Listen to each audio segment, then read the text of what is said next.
Next up is Abdul Rahman from SimWave. And Abdul, welcome. SimWave obviously is known for video quality metrics, but let's talk about the balance between video quality and bitrate optimization. That's such a big dilemma for video providers. Why is it such a big dilemma? And, is there a magic number at which video providers can achieve consistent quality at the least possible bits? Yeah, that's a great question, Eric. So the hunt is for the magic number. This is to simplify delivery chain from source encode to John's TV, and the goal is to make John happy. And that's the primary objective. But you don't want to waste bits and dollars on spending additional bits. And I was talking to a customer who delivers live video to millions of subscribers, and the question he had was exactly the same question that you just asked. And the first part was, should I go high? Because I want to deliver as high quality as possible, and I have no constraint in terms of what I can produce. So he started with delivering 8.5 megabit per second, but ended up receiving a lot of complaints from viewers and ended up getting delivery issues and a lot of other concerns. So then he went back to the whiteboard and thought, okay, what number should I aim for? And he thought maybe we should go lower and maybe I should go safer. So the next bet was, let's try 4.5 megabits per second. So and at 4.5 megabits per second, now you're voluntarily reducing quality of content, which means that you're compromising well beforehand. And that essentially means that content is poor quality as it's being produced, and obviously it's being delivered in poor quality as well. But he got much better feedback the second time because he did not have delivery issues that were reported. So both of these aspects are important at the end of the day, and obviously source quality is important as well. And that is the dilemma that we are dealing with here. What's that magical number? Because the question was 4.5 is for sure not a magic number, because that's by chance he picked, and not based on any science. And that's the question that we like to answer at SimWave. But even though a lower number of bits is typically going to provide less quality, throwing more bits at the problem isn't always the solution, right? Yeah, because that creates the delivery issues that I talked about previously. And if you were to go about this and try and hit scale, you may want to start trying to slice and dice the problem, and you may say that, okay, let me see if I can come up with that magic number on my own. But then when you get deeper, devil is in the details, as they say. So now you look at permutation and combination. So you have content types, the way video processing behaves to different content types and properties of content. There are hundreds of content types. And if you were to think that all content types would behave the same way under different processing and compression, they would absolutely not. So if you look at different permutation and combinations here, you have content type, resolution, frame rates, you have different bitrate options, you have different encoding options. From implementation and configuration perspective, you may have multiple devices that you may be targeting. If you look at all of that, number of permutation and combination are absurd, that you cannot possibly conquer. So at the end, talking about, Eric, just what you just mentioned, this is the current state of the industry. So scaling is hard, and scaling is what we were just talking about. You have operational inefficiencies that we just talked about. Encoding and playback, they are all you-can-eat functions. They are greedy functions, as we say in academia. They are trying to maximize that one session, the performance of that one session, and not looking at experience across all viewers.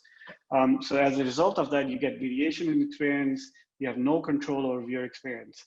So going higher, how high can you go? Going lower, how low can you go?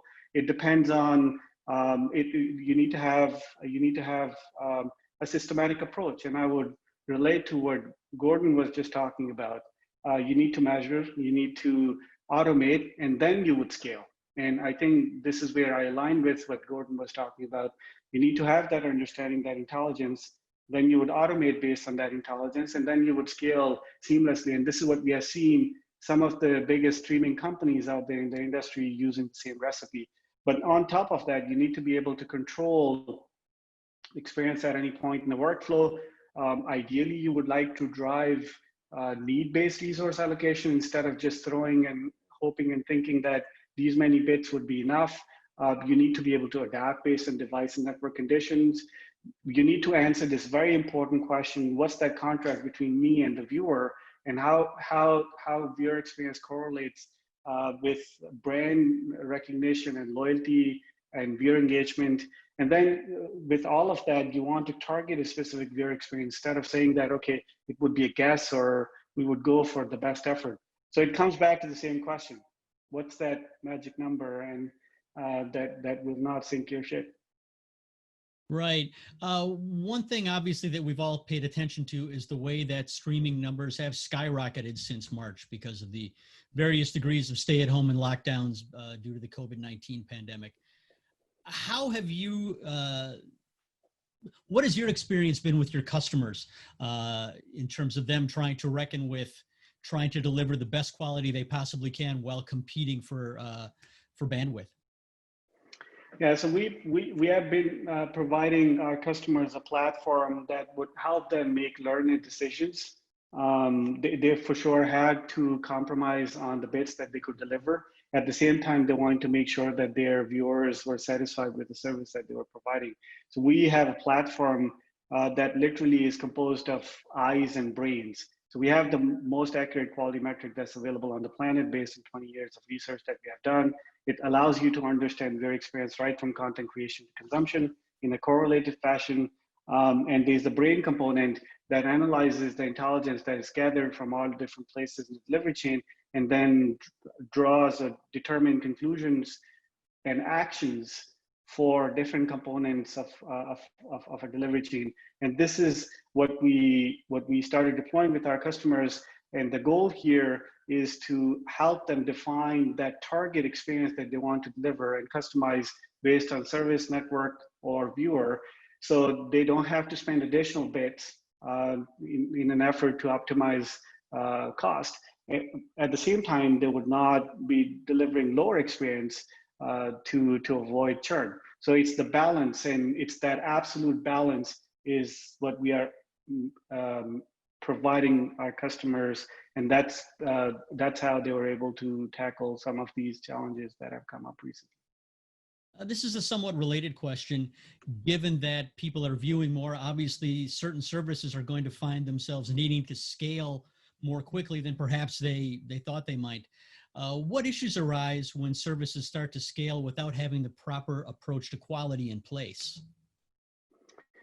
Yeah, so you have one of these issues. Either they end up spending a lot more bits that didn't have to, or they end up spending or guessing a number and getting much lower quality, and that would impact brand loyalty, viewer engagement, and other similar issues that may arise with that. So let me show you a practical example of how this would be put in practice. So this is an encoder, let's say. I mean, it can be applied across the delivery chain, but I'll show you how this intelligence layer can adjust, for example, encoding. So this is more like a zoomed in version of that. So you have an encoder, you do your encoding, your source content comes in, it's all automated.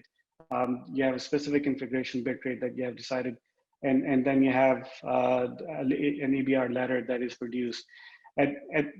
Since you do not have a measure, automate, and scale approach in this case, you may fall into those traps that I talked about previously. So what we are proposing an additional component that needs to be part and parcel of the delivery chain, and that aligns with what Gordon was talking about. You need to have this intelligence layer that would help you make intelligent decisions, and who is better target than actually the human visual system, because the human visual system is the final consumer of video content. So what you need is a smart layer with eyes and brains to make decisions on your behalf. And once you have that, and you can apply that on any encoder, and once you have that, then you can make sure that you are making the best compromise between costs and keeping your CFOs happy, and at the same time, you're making sure that your viewers are not going to leave the platform. So here are some quick results, for example. So based on the commercially available encoder A, you would say that, okay, I want to use this encoder. I want to deliver a specific experience. And on a monthly basis, we process millions and millions of hours of video as our product is deployed per month.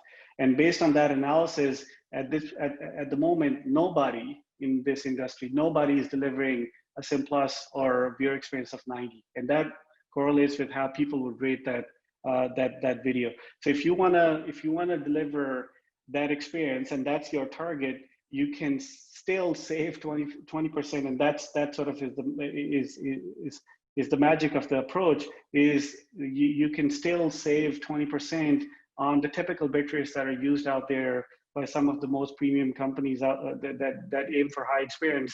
They can improve their experience and still save significantly, because now they are finding those magical numbers based on the need, and for every single asset and the target experience. And it's just not for encoder A. You have magic numbers for B, you have for C, and it takes into account all different permutation and combinations that I talked about previously. So as a result of that, you deliver the experiences your subscribers deserve and expect without breaking the bank.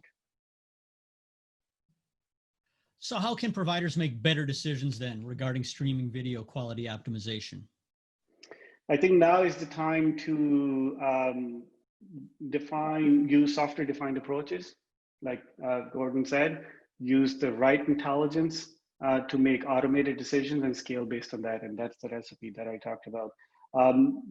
Adapt to the new technologies out there, accept the ability of these technologies to make automated decisions, and rely on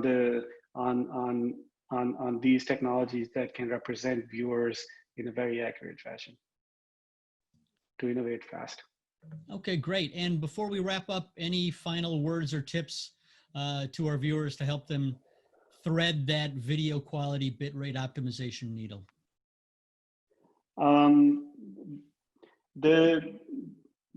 What I would say is that instead of using the typical hit and trial approaches and innovating slowly by taking months and months to revise configurations or make different system level encoding decisions or something like that, use an automated approach by following the recipe of measure, automate, and scale.